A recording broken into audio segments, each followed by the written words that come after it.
Assalamualaikum warahmatullahi wabarakatuh. Perkenalkan, nama saya Hikmatul Karomah dengan NIM 1601668. Di sini saya akan melaksanakan ujian PPLSP UPI Kampus Cibiru berbasis online. Assalamualaikum warahmatullahi wabarakatuh. Hai anak-anak, apa kabarnya hari ini? Semoga kalian semua dalam keadaan sehat walafiat, amin. Nah, hari ini kita akan belajar bersama ya. Sebelumnya perkenalkan dulu, nama ibu adalah Ibu Hikmah. Nah, sebelum memulai pembelajaran, alangkah baiknya kita berdoa dulu ya, agar kegiatan pembelajaran kita hari ini diberkahi oleh Tuhan Yang Maha Esa. Nah, mari kita angkat kedua tangan kita untuk berdoa sesuai dengan kepercayaan masing-masing. Berdoa dimulai.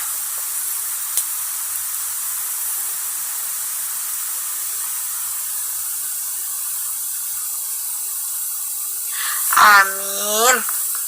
Semoga pembelajaran kita diberi kemudahan oleh Tuhan Yang Maha Esa. Amin.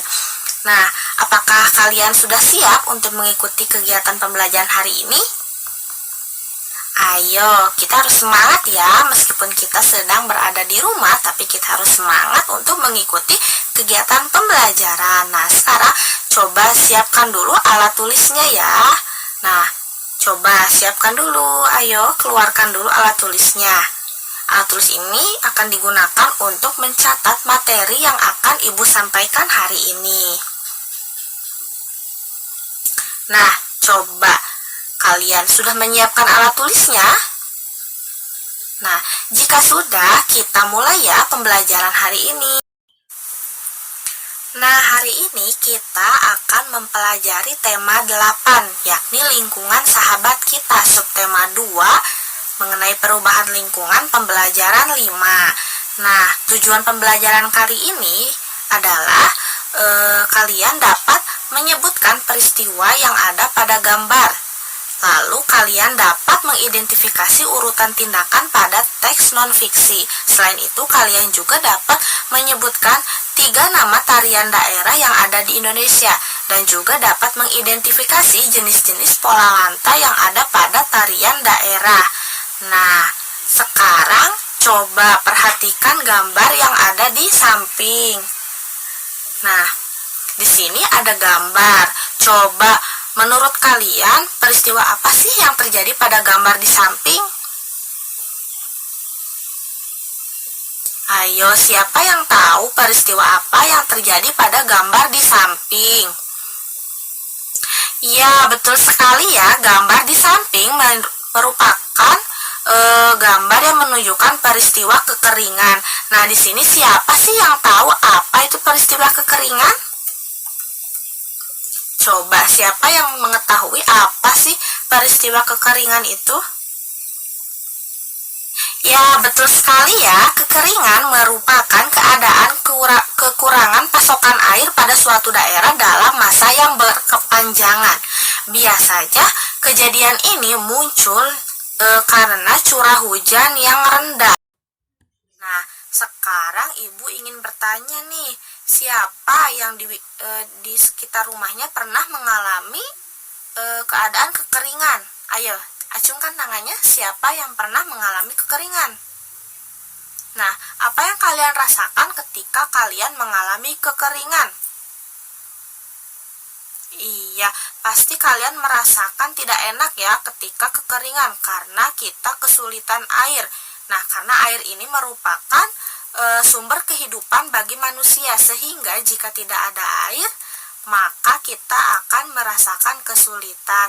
Nah, coba sekarang, menurut kalian apa sih yang dapat kita lakukan jika peristiwa kekeringan ini terjadi pada diri kita? Coba, siapa yang tahu?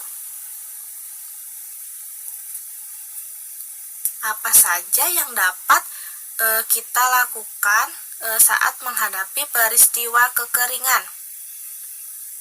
Iya, betul sekali. Hal-hal yang dapat kita lakukan ketika menghadapi peristiwa kekeringan yakni dapat berdoa kepada Tuhan, atau untuk umat Islam kita dapat berdoa kepada Allah meminta hujan agar kekeringan cepat berakhir. Selain itu, kita harus menghemat penggunaan air. Kita tidak boleh membuang-buang air, harus menggunakan air seperlunya, harus mematikan keran jika tidak digunakan. Kita juga tidak boleh main-main air ya, agar pasokan air kita cukup dan tidak mengalami kekeringan. Selain itu, hal yang dapat kita lakukan yakni dapat mendaur ulang air bekas cucian. Ada yang tahu apa yang dimaksud dengan mendaur ulang air? Nah, siapa yang tahu?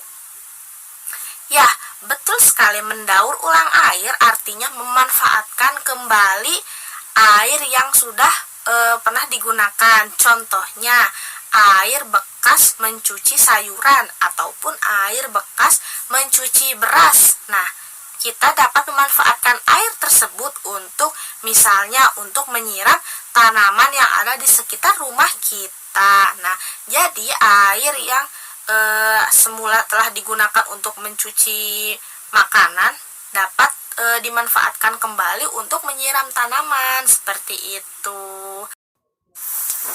Nah, air merupakan sumber kehidupan.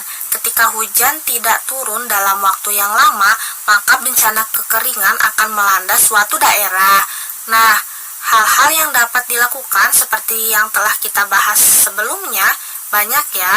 Nah, salah satu hal yang dilakukan oleh masyarakat yang ada di Indonesia ketika wilayahnya mengalami kekeringan yakni mengadakan ritual.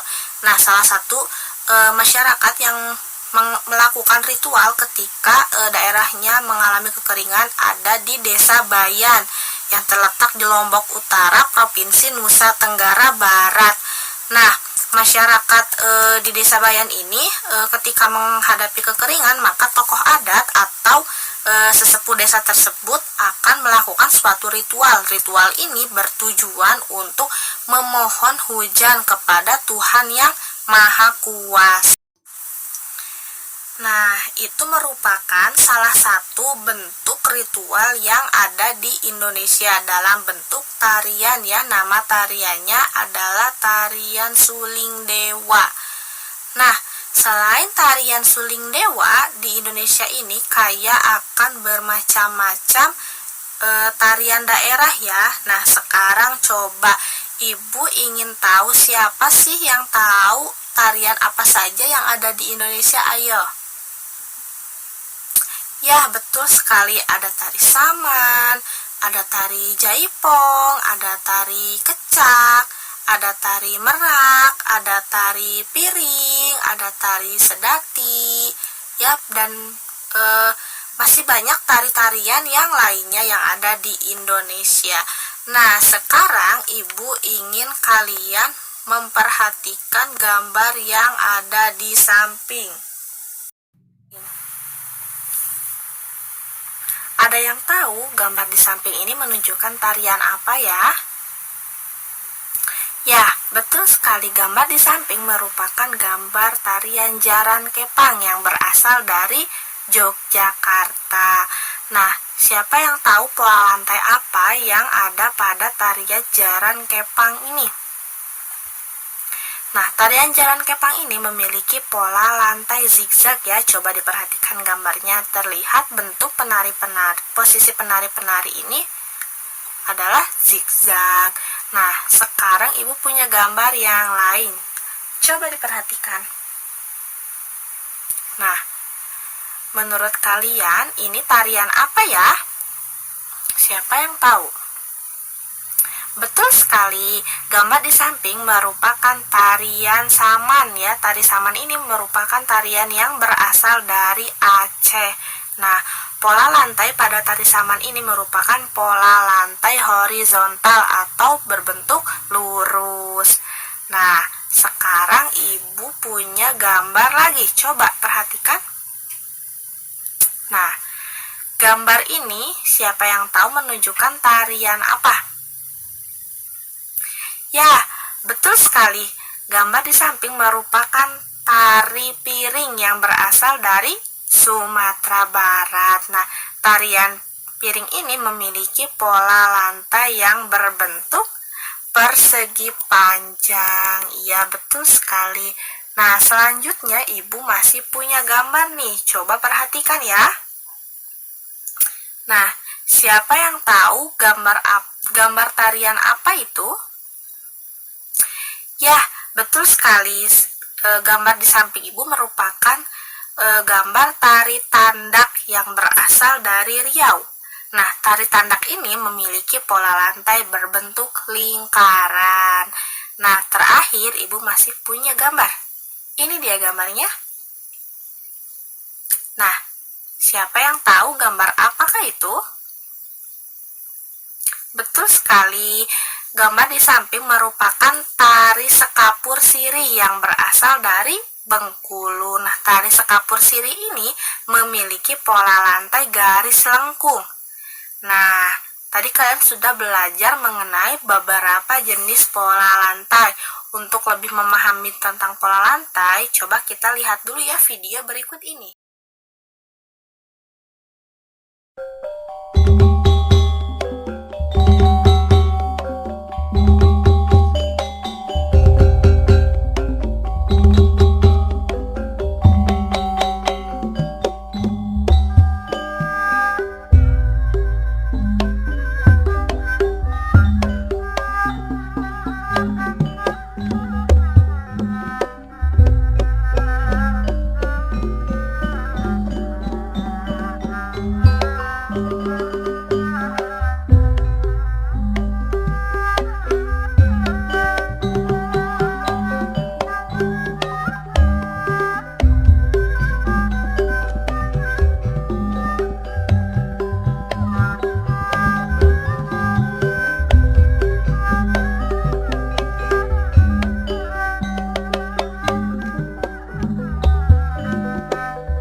Nah, barusan kalian telah menyaksikan salah satu tarian daerah yang ada di Indonesia, yakni tari merak.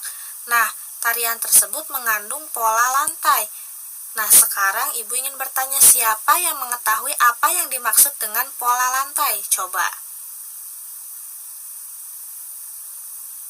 Ya, betul sekali, pintar. Pola lantai merupakan garis yang dilalui penari pada saat melakukan gerak tari.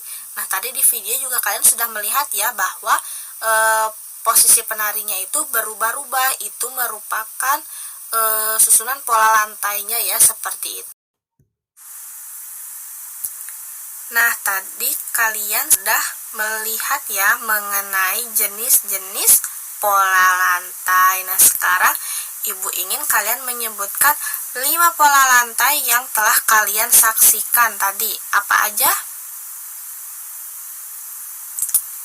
Ya, betul sekali ya pola-pola lantai yang kalian sebutkan tadi, seperti pola lantai horizontal, pola lantai zigzag, pola lantai lingkaran, pola lantai persegi panjang, dan juga pola lantai garis lengkung. Nah, cukup sekian pembelajaran hari ini. Semoga apa yang disampaikan oleh Ibu dapat bermanfaat bagi kalian. Terima kasih. Dan sampai jumpa lagi di pembelajaran berikutnya. Wassalamualaikum warahmatullahi wabarakatuh.